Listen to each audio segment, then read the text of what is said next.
ऐतिहासिक धरोहर जामा मस्जिद ने लईने एक मोटो विवाद सामे आव्यो। जामा मस्जिदना मूळ स्वरूपने लईने मामलो गरमायो। स्थळ मूळ रूपे समળી विहार जैन मंदिर होवानो दावो। स्थळ श्री चक्रधर स्वामीનું जन्मस्थળ હોવાનું સંત સમાજનો છે દાવો। ભરૂચના શક્તિનાથ ગ્રાઉન્ડમાં સંતોએ શરૂ કર્યું ઉપવાસ આંદોલન। મામલાનું નિરાકરણ ન આવે ત્યાં સુધી ઉપવાસ ચાલુ રાખવા સંતો મક્કમ।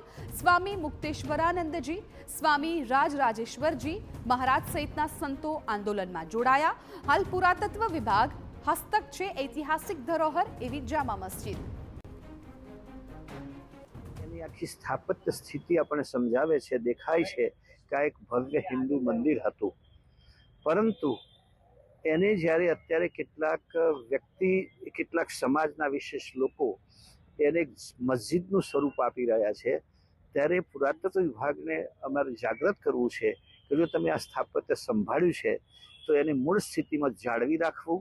એમાં જે કંઈ બીજું એને વિકૃત કરવા માટેના જે પ્રયત્નો થઈ રહ્યા છે, એનું નામ બદલવાનો પ્રયત્નો થઈ રહ્યા છે, એને दूर કરવા માટે આ સંતોનો આગ્રહ છે। इस अनशन के कार्यक्रम का उद्देश्य भरूच में स्थित श्री चक्रधर स्वामी का जन्म स्थान और पूर्व में जैन मंदिर शकुनिका विहार जो वर्तमान में तथाकथित जामा मस्जिद के रूप में स्थापित है, वो मूल रूप से भारत सरकार के ESI यानी पुरातत्व विभाग के अंतर्गत आने वाली प्रॉपर्टी है और उसके नीति नियम से वो संचालित और संरक्षित होनी चाहिए।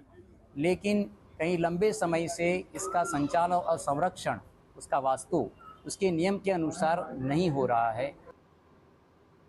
समाचार में